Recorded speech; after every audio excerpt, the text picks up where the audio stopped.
여러분 어떻게 추수감사절 짧은 기간 잘 보내셨습니까? 오늘은 이제 11월 마지막 주일 30일이고 내일이 12월 1일이 됩니다. 벌써 2014년도도 11개월이 지나가고 내일이면은 마지막 달을 맞이하게 됩니다.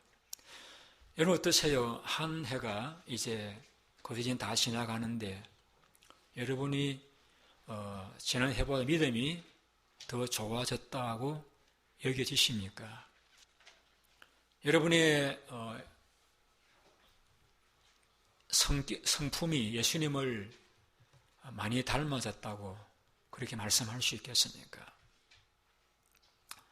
오늘 저는 여러분들에게 예수님께서 말씀하신 이 네 가지 밭의 비유를 가지고 만일 우리의 믿음이 성숙하지 못했다라고 하면은 그 원인이 어디에 있는지 예수님이 점검하라고 하신 이 말씀을 가지고 한번 저와 여러분들의 자신을 점검해 볼 수 있는 그런 시간을 가졌으면 합니다. 예수님은 뛰어난 탁월한 교사이셨습니다. 그래서 예수님께서 말씀을 전하시는 곳마다 많은 사람들이 예수님의 말씀을 통해서 천국을 이해하고 또 하나님의 마음을 깨닫기 위해서 혹은 또 병고침을 받기 위해서 혹은 또 예수님을 보기 위해서 많은 사람들이 예수님께로 몰려왔습니다. 그렇다고 해서 예수님으로부터 직접 가르침 받았던 사람들이 다 예수님 제자가 된 것은 아닙니다.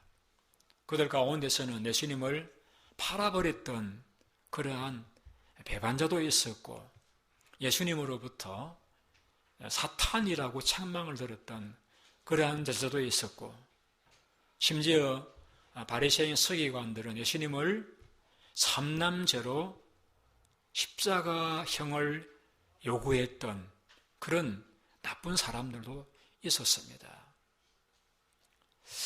자, 우리는 훌륭한 교사가 있으면은 뛰어난 학생이 있는 것이 당연하다고 여기게 되는데 예수님은 전무후무한 탁월한 교사이셨습니다. 그런데 왜 예수님 말씀을 직접 듣고 배워온 사람들 가운데서 어떤 이들은 믿음이 성장하여 제자가 되어지는가 하면은 어떤 이들은 주님을 배반하고 떠나가 버리고 말았는가 하는 그 이유를 주님께서 이 네 가지 밭의 비유를 통해서 설명을 해주셨습니다. 우리가 잘 아시는 대로 이 비유는 이렇게 전개됩니다. 농부가 씨를 뿌리러 나가서 씨를 뿌립니다.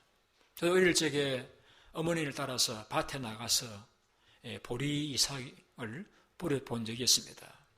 그러다 보면은 이제 나는 정확하게 뿌린다고 뿌렸지만은 어떤 이삭은 이렇게 둥그렇게 만들어지는 그 밭 한가운데로 뿌려지는 것도 있는가 하면은 어떤 씨는 사람들이 그 밭 사이로 지나다니도록 만들어 놓은 그 길에 떨어지는 경우도 있고 어떤 씨는 또 튕겨서 멀리 잡초가 있는 곳으로 나가는 그런 경우도 있었습니다.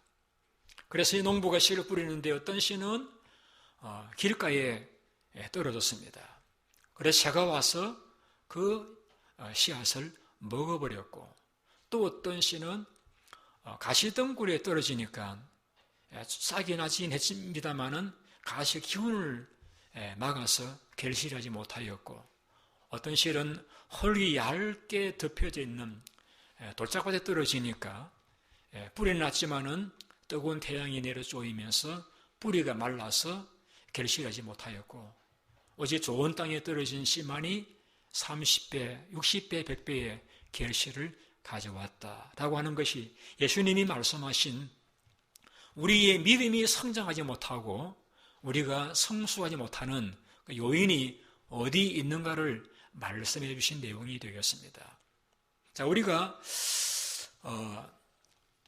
성경을 읽게 되시면은 이런 말씀이 있습니다. 믿음은 들으면서, 들음은 그리스도의 말씀에서 말미암는다라고 했습니다.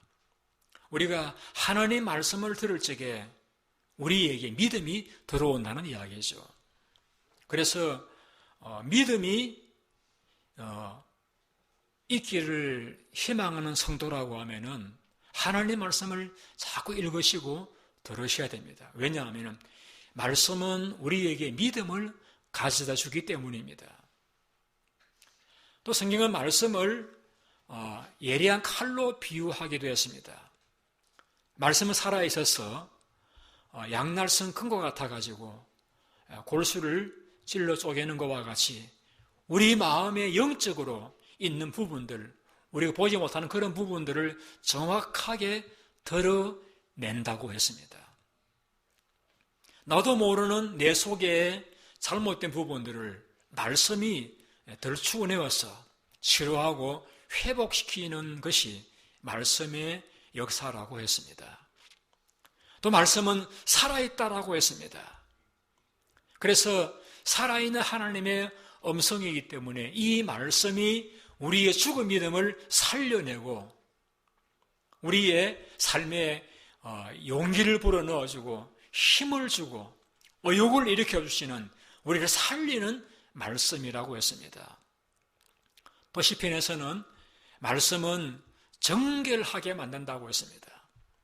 우리가 아침에 일어나서 샤워를 하면은 머리도 씻고 몸도 정결하게 되는 것과 같이 하나님 말씀을 우리가 읽고 들으시다 보면은 우리 마음이 정결하게 되는 것을 체험합니다. 우리를 정결케 합니다. 또 하나님 말씀은 노인들보다 더 우리를 지혜롭게 만든다라고 했습니다.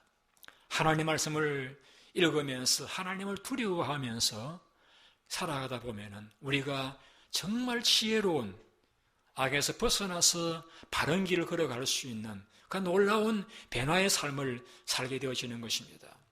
중요한 것은 이런 놀라운 우리를 정결케 하고 믿음을 가져다 주어서 구원받게 하고 우리를 성숙하게 만들고 우리를 또 변화시키는 삶을 살리는 그런 생명의 말씀인데, 왜 예수님의 말씀을 들었던 바리새인 서기관들은 예수님을 죽이려고 달려드는 그러한 자들이 되어져 버렸는지, 왜 예수님을 직접 모시고 다녔던 제자 유다는 예수님을 배반해버리고 말았는지, 우리가 한 해 동안도 이 생명의 말씀을 우리가 읽고 들으셨는데, 저는 그렇다 치더라도 훌륭한 목사님들이 많이 강단에 설교하고 하셨는데 우리의 믿음이 성숙하지 못하고 자라지 못했다라고 하면은 그것은 예수님께서 설교하시고 예수님이 가르치셨지만은 믿음이 자라지 못하고 오히려 배반하거나 예수님을 대적하는 자들이 되어졌던 것과 동일한 그 원인을 우리 이 씨 뿌리는 비유, 네 가지 밭의 비유에서 우리는 찾아내어야 한다는 사실을 주님께서 이 말씀을 통해서 우리에게 가르쳐 주시고자 하는 것입니다. 우리가 이 비유를 보게 되어지면은 네 가지 밭이 나오죠. 한번 우리 성경을 보면서 한번 찾아보실까요? 맨 처음에 나오는 밭은 4절에 보시면 길가라고 하는 밭이에요. 길가. 두 번째 밭은 5절에 나오는 흙이 얇은 돌밭이라고, 돌밭. 세 번째는 7절에 나오는 가시떨기가 있는 그런 밭. 네 번째는 8절에 나오는 좋은 땅, 좋은 땅. 네 가지입니다. 근데 네 가지, 길가, 또요, 돌짝밭, 또요, 가시떨기밭, 그리고요, 좋은 땅. 이 네 가지인데 사실은 네 가지가 아니고 두 가지입니다. 왜 두 가지냐면은 길가는 하나님의 말씀을 받아들이질 않았어요. 말씀을 거부했다는 이야기입니다.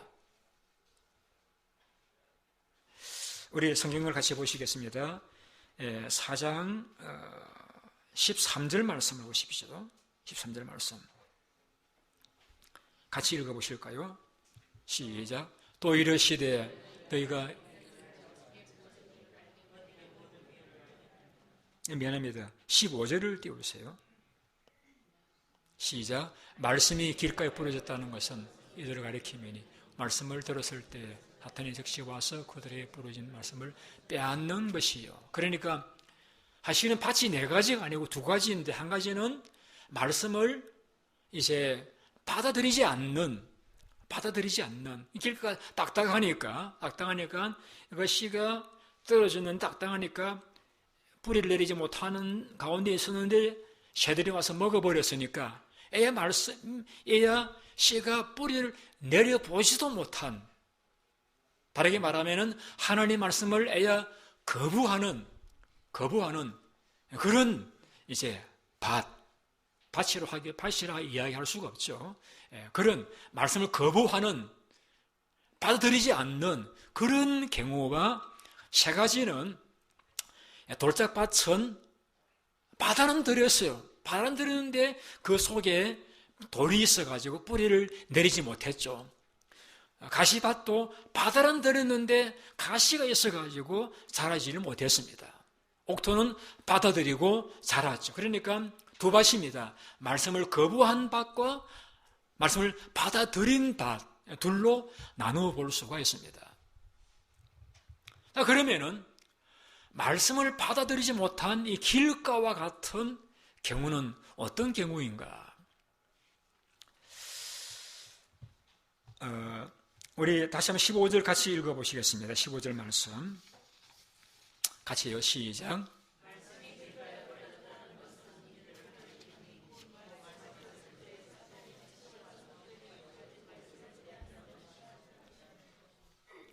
여러분, 길이라고 하는 것은 처음부터 있던 건 아니에요.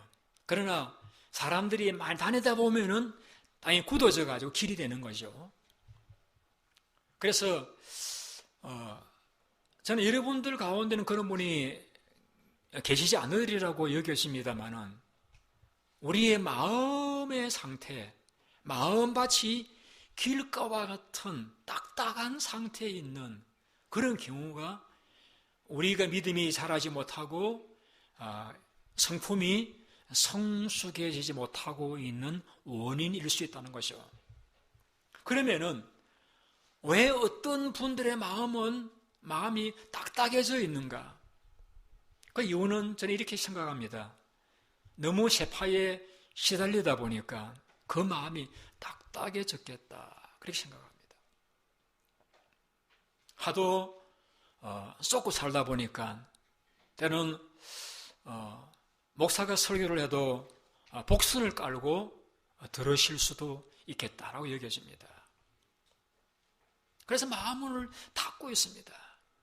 마음이 딱딱해져 가지고 하나님의 말씀까지라도 받아들이지 않으려고 하는 그런 이제 상태에 있는, 그러니까 그 바리새인 서기관들은요, 애야 마음이 닫혀져 있는 사람들이에요.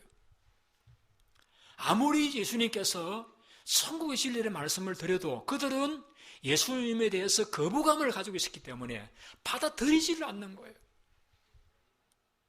예수님과 바리새인 서기관들과는 어떤 관계 형성이 안 되어 있다 보니까 예수님 말씀을 아무리 진리를 말씀하셔도, 아무리 기적을 행하시면서 그 이유를 설명을 하셔도 그들은 소위 말하는 빼딱하게 듣고서 말씀을 거부하고 거역하고 받아들이지 않는 것입니다. 그들의 마음은 길가와 같은 그런 마음이라고 말씀할 수가 있는 것입니다.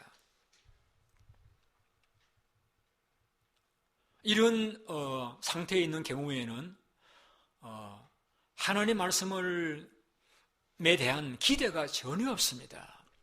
그래서 분명히 성경은 말씀은 씨라고 말씀을 했고, 그래서 말씀이 들어오면서 믿음이 들어오고 우리가 믿음이 살아간다고 이야기를 하고 우리를 정결케 하고 우리를 살리고 우리를 성숙하게 말씀하고 있습니다마는 그런 영향력이 있는 그 능력이 있는 말씀으로 전혀 받아들이질 않는 말씀에 대한 기대가 전혀 없는 그런 상태에 있는 분들이라고 말씀할 수가 있는 것입니다.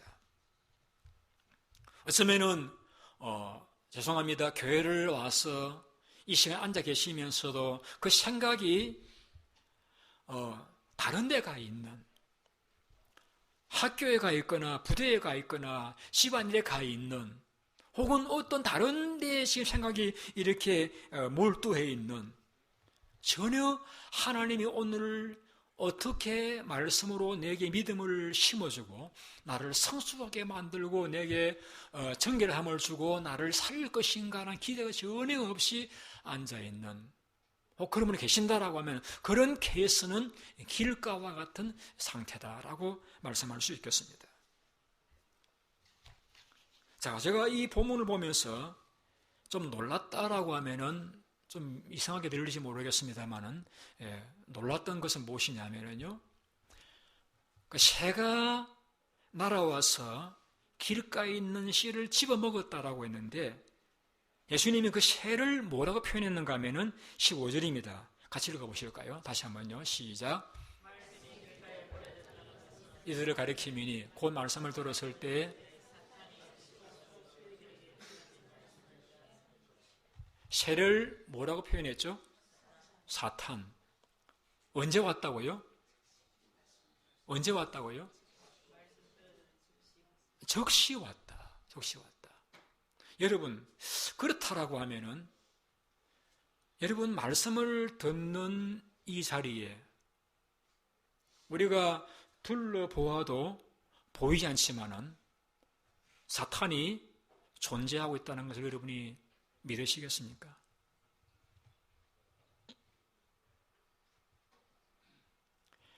여러분 손에 잡히지 않고 눈에 보이지 않지만은 말씀을 들었을 적에 사탄이 적시 왔다는 것은 우리 주위에 사탄이 자리하고 있다는 것입니다.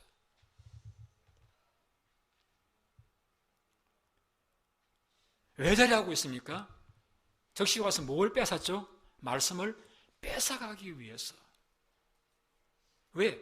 말씀이 들어와서 믿음이 들어오고 믿음이 들어오면은 구원을 받으니까 성숙하게 되어지니까 거기서 가장 싫어하는 마귀가 우리 마음속에 말씀이 들어오지 못하도록 우리 곁에 있다가 말씀이 올 적에 말씀을 뺏어간다는 것입니다.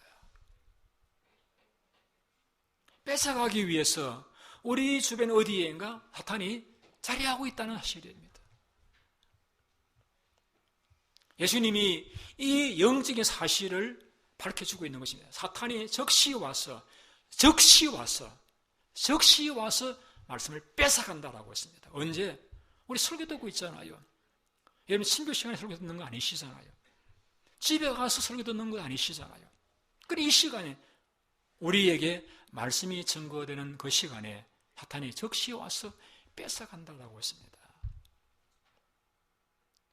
여러분에게는 놀라운 말씀이지 않습니까? 제게는 참 충격적인 말씀이었어요.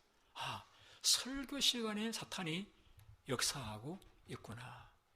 어떻게 말씀을 듣는 성도의 마음 속에 말씀이 들어가지 못하도록 뺏어가기 위해서. 그래서 제가 고민해, 묵상해 보 어떤 경우일까? 어떤 경우일까?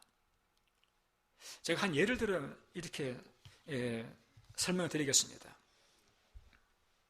한 분이 도서관에서 책을 이렇게 보다가 성경을 발견하고 성경을 읽습니다. 성경 읽는 가운데 그 마음속에 은혜가 되었습니다. 내가 나이가 이제 70이 넘었는데 내 남은 생애는 좀 다르게 살아야 하지 않겠는가? 이제는 세상을 멀리하고 하나님을 경외하고 하나님 말씀대로 살아야 하지 않겠는가? 이제 내가 땅을 떠나갈 때가 얼마 안 되었는데 하나님 앞에 바로 살다가 가야 하지 않겠는가? 라고 신앙의 결심을 하고 있습니다.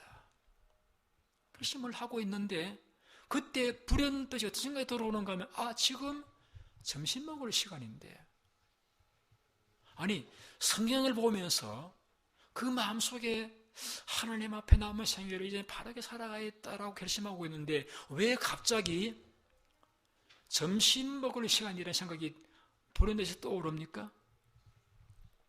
이번에 그러니까 점심 먹을 시간이네, 내 밥 먹고 와서 책을 봐야지 하고서는 책을 덮어두고 식당으로 가서 밥을 먹습니다. 밥을 즐겁게 먹고 나니까 배가 부르고 식곤증후니 어떤 생각이 바뀌어지는가 하면은 내가 뭐 특별한 사람도 아닌데 뭐 특별하게 살려고 내가 그런 생각을 하느냐.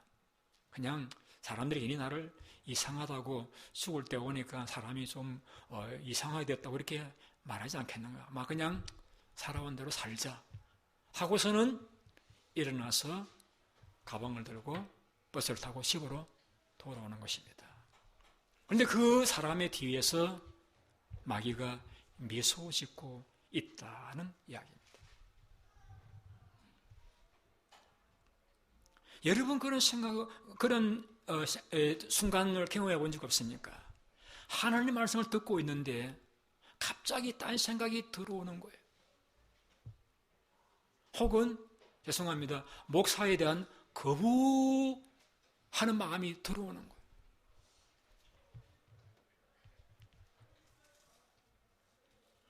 그래서 하나님 말씀 자체를 거부해버리는, 외면해버리는, 전혀 받아들이려고 하지 않는 그런 상태로 바꿔버리는 그런 일을 언제 하느냐? 설교 시간에. 어떻게 알아요? 성경 기록했잖아요. 사탄이 적시 와서 그들에게 말씀을 뺏어간다라고 했잖아요.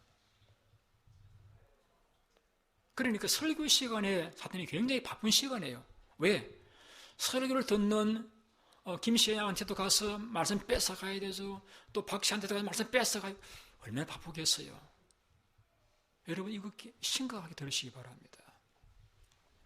왜? 말씀만 들어오면은 믿음이 생겨 구원받으니까 어떻게든지 말씀에 들어오지 못하도록 방해를 놓는 거예요.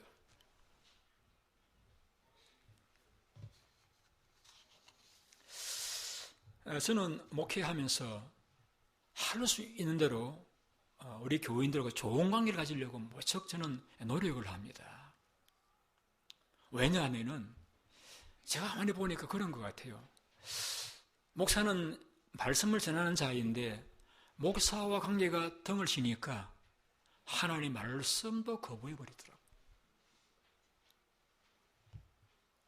목사를 신뢰하지 못하니까 하나님 말씀에 대한 신뢰도 사라져버리더라고요. 그래서는 신뢰를 잃지 않기 위해서 부족함이 많긴 하지만은 많이 노력을 하고 조심하고 또 주의하고 힘쓰고 있습니다. 행여라도 저와의 관계가 불편함, 그것이 하나님 말씀을 받아들이지 못하게 해버리는 그런 마귀의 역사에 동의를 보여해 주지는 않을까 하는 그런 염려 때문에 무척 나름대로는 애를 쓰고 노력을 하고 있습니다.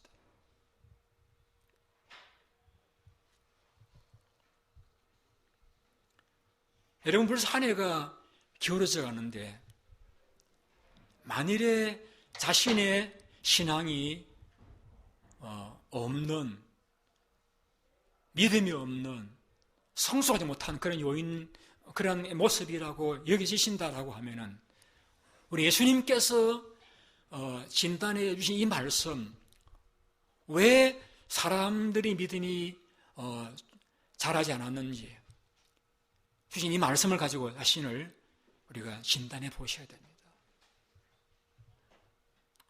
그래 더 이상 행여나 우리 가운데 길가와 같은 분이 계신다라고 하면은 더 이상 우리가 말씀 듣는 시간에 마귀가 우리에게 주어진 말씀을 뺏어가도록 허용해버리는 그러한 분들이 계시지 않기를 바랍니다.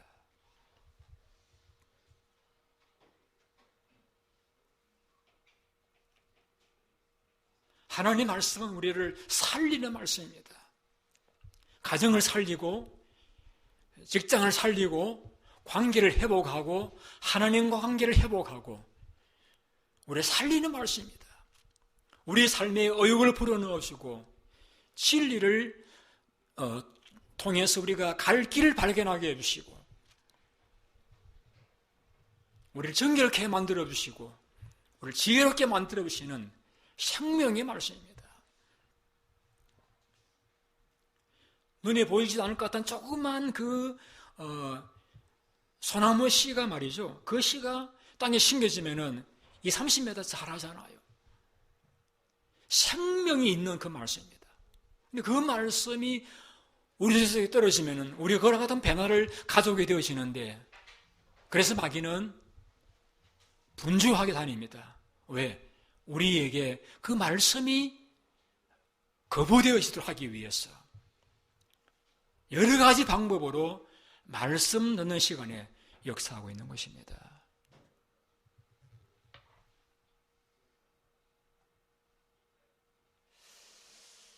그래서 저는 설교를 앞두고 나름대로 기도를 많이 하려고 애를 씁니다. 왜냐하면은 말씀 듣는 시간에 악한 영이 우리 성도들의 마음을 닫아버리지 않도록 열어주시기를 위해서 기도합니다. 근데 여러분들께서도 노력을 해주셔야 될 것은 여러분들의 마음이 여러분이 닫아버리시면 안 되잖아요. 여러분들도 자신의 마음이 열린 마음 되기 위해서 특히 주일 아침에는 가정에서라도 좀 기도를 하신 후에 예배에 오셔야 된다고 여겼습니다. 자, 제가 말씀드린 두 가지, 한 네 가지 밭이 두 가지 밭이라고 했죠. 한 가지는 말씀을 거부해버리는 밭이 있는가 하면은 두 번째는 말씀을 받아들이긴 했는데 좀 문제가 있어가지고 결심 못한 케이스입니다. 그 두 번째로 말씀을 드리려고 합니다. 우리 한번 16절을 같이 읽어보시겠습니다. 16절 말씀. 16절, 17절 두 구절 같이 읽겠습니다. 시작. 또 이와 같이 돌밭에 부러졌다는 것은 이들이 가르치면이 말씀을 들을 때 적시 기쁨으로 받으나 그 속에 뿌리가 없어 장악견디다가 말씀으로 인하여 환난이나 박해가 일어나는 때에는 곧 넘어지는 자요. 자, 두 가지 이 말씀을 받아들였습니다. 16절에 그랬죠. 말씀을 들었습니다. 기쁨으로 받았습니다. 받아들였는데 왜 결심을 못했느냐? 그 속에 뿌리가 없다. 17절이죠. 그 속에 뿌리가 없다. 그러면은 뿌리가 무엇이냐?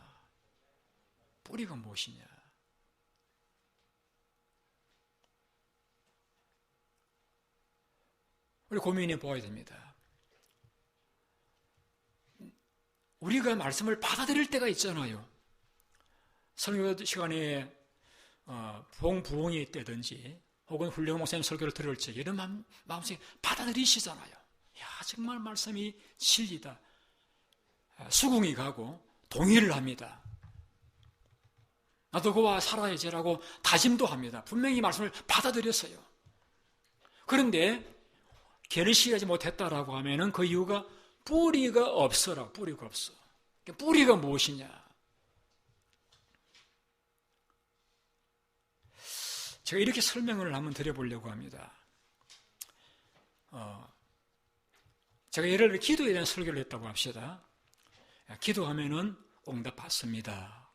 성경 가르침이잖아요. 그러면 뿌리는 무엇이냐면요, 실제는 기도를 해보는 것입니다. 기도를 해보고 응답을 내가 체험하는 것입니다. 체험하게 되어지면은 그 다음부터는 기도하지 말라고 해도 그분은 기도하게 되어져요. 왜? 기도해서 응답받은 체험이 있기 때문에 그분은 기도하지 말래도 기도해서 받은 체험이 있기 때문에 계속 기도하게 되어지는 거예요.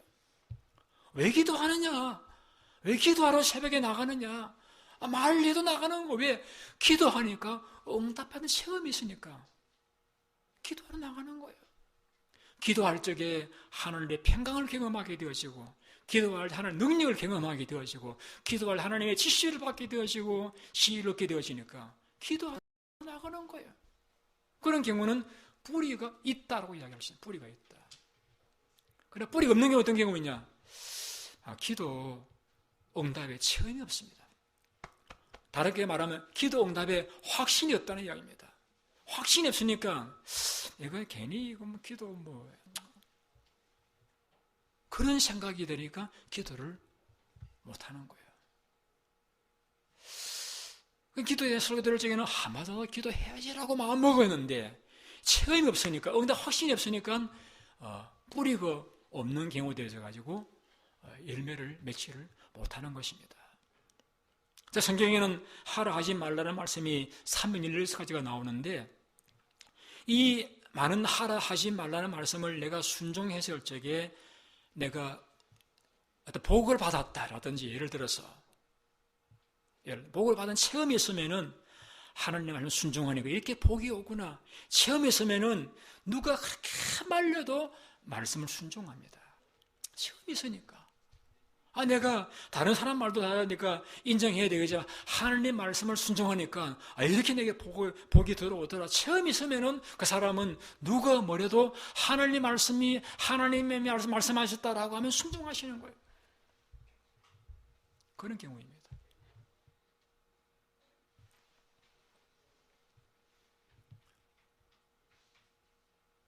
혹은 이렇게 설명드릴 수 있겠습니다. 뿌리가 없다라는 이야기는 성경을 그냥 듣기만 하고 내가 실제 공부하고 연구해보지 않은 그런 경우라고도 설명할 수 있겠습니다. 여러분, 이 설교 시간 어떻게 말하면은요, 가정에서 어머니가 밥을 잘 차려가지고 밥상 채워서 자 먹어라 라고 하는 그런 시간이라고 이야기를 했습니다. 자, 뿌리가 있는 경우는 어떤 경우냐면 내가 어머니가 안 계셔도 밥을 해서 반찬을 꺼내서 먹을 수 있는 그런 단계가 뿌리가 있는 경우입니다. 그래, 목사가 이 땅에 없어도 내가 성경을 읽고 연구해서 그 말씀에서 은혜를 받고 지시를 받고 감동을 받고 믿음으로 살아갈 수 있는 그런 경우는 뿌리가 있는 경우입니다. 그렇게 되려면 어떻게 되냐? 성경 공부하셔야 됩니다. 여러분, 우리가 세상에서 자합을 잡기 위해서도 어떤 자격증을 위해서, 학위를 위해서 이곳에 와서 공부하는 청년들 많이 계시지 않습니까? 하물며 하나님의 나라를 소유하고 하나님의 복을 받기를 원하시는 성도이시면서 성경을 공부하지 않고 저절로 내가 믿음이 살아게 되기를 희망하는 사람이 있다라고 하면은 그것은 글쎄요, 사기꾼은 아니고 어떻게 표현해야 되겠나? 그건 아니에요, 여러분. 세상의 유익을 위해서도 공부해서 서티피케이트가 필요한 것과 같이 하나님의 말씀도 공부하실 필요가 있습니다, 여러분. 공부하셔야 돼요. 제가 연구하지 않고 와 설교할 수 있는 줄 아십니까? 제가 이 한 편 설교를 하기 위해서 몇 시간 투자한 줄 여러분 아십니까? 연구하셔야 돼요. 공부하셔야 돼요. 뿌리가 없는 경우는 그냥 잘 차려진 밥상을 대접만 받는 그런 라이프 스타일입니다. 그건 아니에요. 여러분, 성경을 공부하셔야 돼요.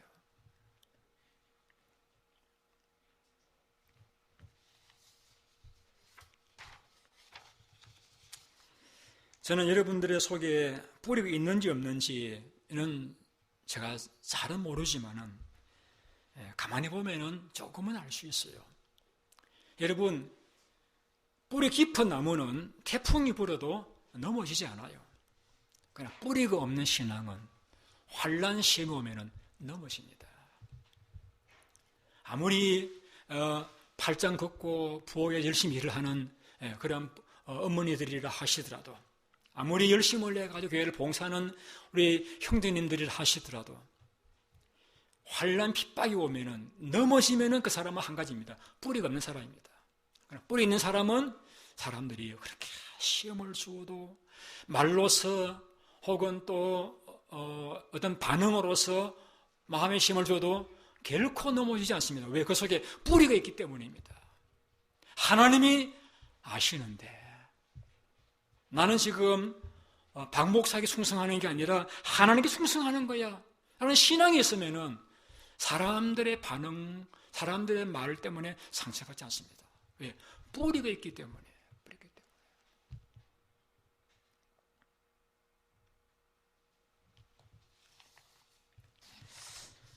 두 번째 경우는 왜 받아들였는데 열매가 없느냐. 우리 그 다음 절을 보시겠습니다. 18절 19절 말씀 같이 읽어보십니다. 시작. 또 어떤 이는 가시떨기에 부러진 자들이 이들 말씀을 듣기는 하되 세상의 염려와 재물의 유혹과 기타 욕심이 들어와 말씀을 막아 결실을 하지 못하게 되는 자요. 말씀을 받아들이긴 했는데 결실하지 못하는 두 번째 경우입니다. 염려. 여러분 이거 아세요? 염려가 들어오면은 믿음이 죽어져 버려요.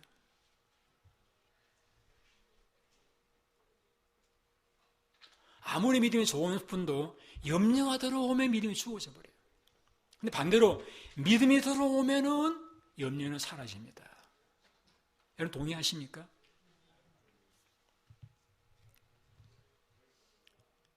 염려가 들어오면은 우리 염려 많이 있잖아요. 노후에 내가 어떻게 살아갈 것인가? 학기 말을 어떻게 내가 마무리할 것인가? 직장 어떻게 잡을 것인가? 결혼 어떻게 할 것인가? 자식 농사 어떻게 해야 될 것인가? 염려가 없는 사람 어디 있습니까? 근데 염려가 있는 건 저도 사람이기 때문에 동의를 해요. 그런데 염려를 하다 보면은 믿음이 식어져 버려요. 믿음이 죽어버려요. 그럼 어떻게 하면 되느냐? 따라갑시다. 염려를 가지고 기도하자. 우리 그렇게 가르쳐 주시잖아요. 아무것도 염려하지 마라.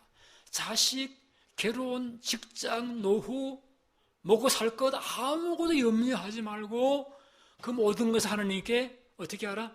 아뢰어라. 기도하라고 했잖아요. 염려가 딱 들어갔죠? 그럼 그것을 내가 염려에 따라가지 않고 염려거리를 바로 돌이켜 하나님께 올려드리면 하나님 내게 들어온 내게 이 염려되는 것들을 하나님이 맡아주세요라고 하나님께 맡겨버리는 것입니다. 기도를 맡겨버리는 것입니다. 왜? 하나님은 내가 나를 사랑하는 것보다 사랑하시니까. 하나님은 내 미래를 아시니까. 하나님은 전능하시니까. 하나님은 신실하시니까. 내 염려를 하나님께 맡겨버리는 것입니다.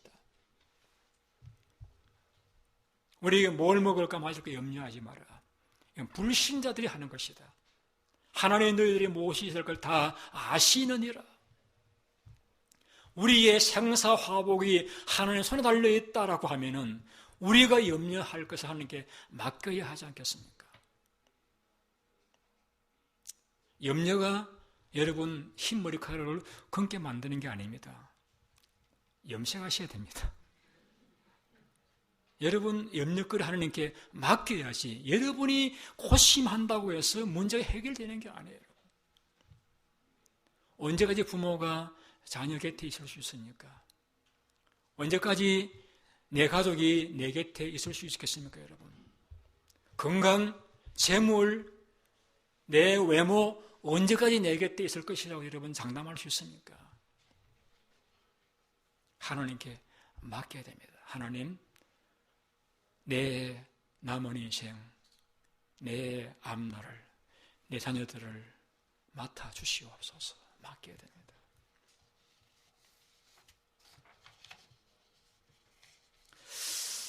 또 한 가지 경우가 있다라고 했죠. 욕심. 어떤 욕심이라고 했습니까? 재물의 유혹. 재물의 유혹. 여러분, 참 신기한 것 중에 또 한 가지 뭐냐면요. 돈에 대한 사랑이 내 마음에 들어오면은 믿음이 식어집니다. 아까는 염려가 들어오니 믿음이 식어졌다라고 했는데 돈을 사랑하는 마음에 들어오면은 믿음이 식어진다라고 했습니다. 목사님 어떻게 알아요? 그랬잖아요. 재물의 유혹이 결실을 하지 못하게 된다라고 했잖아요. 재물의 유혹. 우리가 살아가려고 하면은 재물이 필요해요. 돈이 있어야 돼요. 그러나 여러분, 돈을 벌기 위해서 노력을 하시되, 돈을 아끼시되, 절약하시고 저축하시되 돈을 사랑하지는 마십시오. 돈을 사랑하지 말라는 말씀은 어떤 의미냐면은 돈이 내 노후를 책임져 준다라고 믿지 말라는 이야기입니다. 돈이 나의 삶에 행복을 가져준다고 믿지 말라는 이야기입니다. 여러분의 남은 생애를 돈에다가 의탁하지 말라는 이야기입니다. 여러분, 얼마나 많은 돈이 있으면은 여러분 안심하시겠습니까? 여러분 생각에 이런 대답을 하시겠죠. 조금만 더 해서 만족할까요? 천만에요. 주님께서 재물의 유혹이 우리에게 말씀을 막아 결실치 못하게 만드는 요인이라는 말씀을 하셨는데, 이것은 예수님께서 말씀하셨는데 바울도 그런 이야기를 했습니다. 부자가 되려고 하는 사람들은 여러 가지 시험에 빠진다라고 했습니다. 돈을 사랑하는 것이 일만 악의 뿌리가 된다라고 했습니다. 이것이 믿음에서 떠나게 만든다라고 했습니다. 여러분, 우리가 재물이 필요하고 또 열심히 벌어야 됩니다. 아껴야 됩니다. 저축해야 됩니다. 미래를 위해서. 그러나 여러분, 돈을 내가 모았다라고 해서, 돈이 필요하다라고 해서 여러분 돈을 추구하거나 돈을 의지하지 마십시오. 하나님 사랑하시고 하나님 먼저 사랑하세요. 왜 그래야 됩니까? 재물의 유혹이 말씀을 막아서 결실하지 못하게 만들고, 부하려고 하는 사람들은 여러 가지 시험에 빠진다라고 했잖아요. 믿음에서 떠나게 만든다라고 했잖아요. 그럼 어떻게 살아야 됩니까? 자족하셔야 됩니다. 내가 최선을 다해서 돈 벌고 저축하며 살아가되 그 돈을 의지하지 마시고 하나님 의지하시고 살아가셔야 됩니다. 지금 한국에서 그 정부 연금에 대해서, 공무원 연금에 대해서 기사가 신문에 많이 나왔더라고요. 그 국가 연금에 대한 걱정이 한국에 있는 공무원들만의 걱정은 아니잖아요. 미국 사람들은 어떻습니까? 지금은 괜찮아요. 그러나 2, 3년 후가 되어지면은 소셜 시큐리티 못 받을지도 몰라요, 여러분.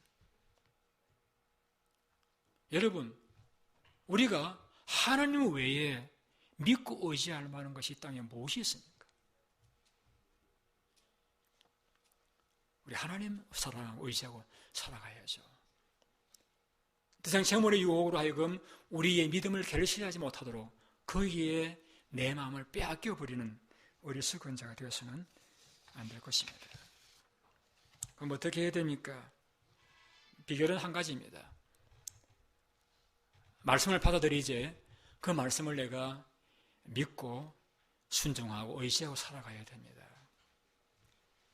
하나님 말씀을 여러분 받아들이세요.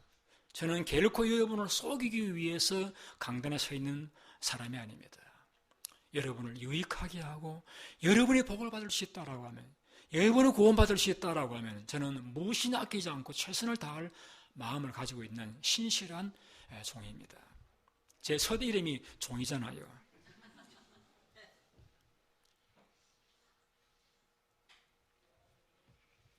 저를 신뢰하시고 좀 받아주시고, 제가 말씀을 전할 때마다 여러분 그 말씀을 받아주십시오. 거부하지 마시고요. 그리고 여러분, 이제는 뿌리를 가지세요. 체험을 가지세요. 아니면 깊은 연구를 하세요. 이만하면 됐다? 안 해요? 아니, 제가 신약 7년 공부한 목사도 지금도 연구해야 되는데 이만하면 됐다. 좀 교만한 생각이지 않겠습니까?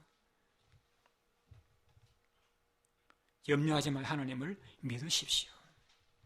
돈을 사랑하지 마시고 있는 바를 족하게 여기시고 하나님을 사랑하십시오. 이스라엘이 농업대국입니다, 여러분. 그런데 이스라엘 농토가 좋지 못한 그런 사막이잖아요. 그런데 농작물을 수출하는 그런 나라이거든요. 어떻게 그렇게 되었었는가 하면은 사막에도 농사를 지으려고 하면은 그냥 물을 부으면은 다 섬에서 내려가 버립니다. 농사가 안 돼요. 그래서 한 1m 깊이로 모래를 다 이렇게 퍼낸답니다.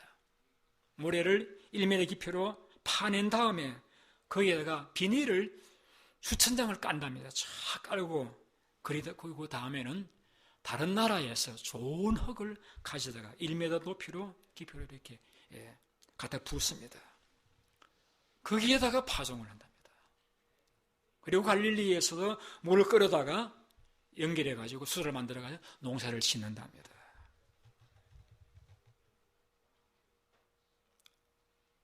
여러분, 우리가 좋은 땅인 분들도 있지만은 태어나면서부터, 그러나 대부분의 경우는 좋은 땅이 아니에요. 성경은 가장 부패한 것이 사람의 마음이라고 했습니다. 좋은 땅이 아니에요. 이 좋은 땅을 옥토와 같이 좋은 땅으로 만들어야 됩니다. 이것이 사실 우리의 노력으로는 한계가 있어요. 잘 안 돼요. 그런데 하나님께서 말씀 약속하고 있습니다. 에스겔 36장인데요. 읽어드릴게요. 맑은 물을 너희에게 뿌려서 너희를 정결하게 하되 곧 너희 모든 더러운 것에서와 모든 우상 숭배에서 너희를 정결하게 할 것이며 새 영을 너희 속에 두고 내 새 마음을 너희에게 주되 너희 육신에서 굳은 마음을 제거하고 부드러운 마음을 줄 것이며 또 내 영을 너희 속에 두고 너희로 내 율례를 행하게 하리니 너희가 내 교회를 지켜 행할지라. 우리에게 새 마음을 주신다고 했습니다. 누가요? 하나님께서. 왜요? 너희로 내 율례를 행하도록 하기 위해서. 답은 나왔습니다. 하나님의 은혜가 필요합니다. 하나님, 내 각오와 다짐으로서는 내 마음이 좋은 마음이 될 수가 없습니다. 하나님, 제 속에 새 마음을 주시옵소서. 기도해야 됩니다. 여러분, 바쁘게 주일날 오신 것도 참 저는 오신 것만도 반갑고 사실인데, 여러분, 사실은 여러분이 주일날 말씀을 들으시기 전에 여러분 마음을 하나님의 새 마음으로 바꾸어 달라고 여러분 기도하시고 오셔야 돼요. 그러지 않으시면은 하나님 은혜가 임해서 내 마음이 새 마음 되지 아니하면은 아무리 하나님께서 저를 통해서 진리를 증거하셔도 그것은 여러분들에게도 아무런 결실을 가져오지 못할 수 있기 때문입니다. 우리 기도하겠습니다.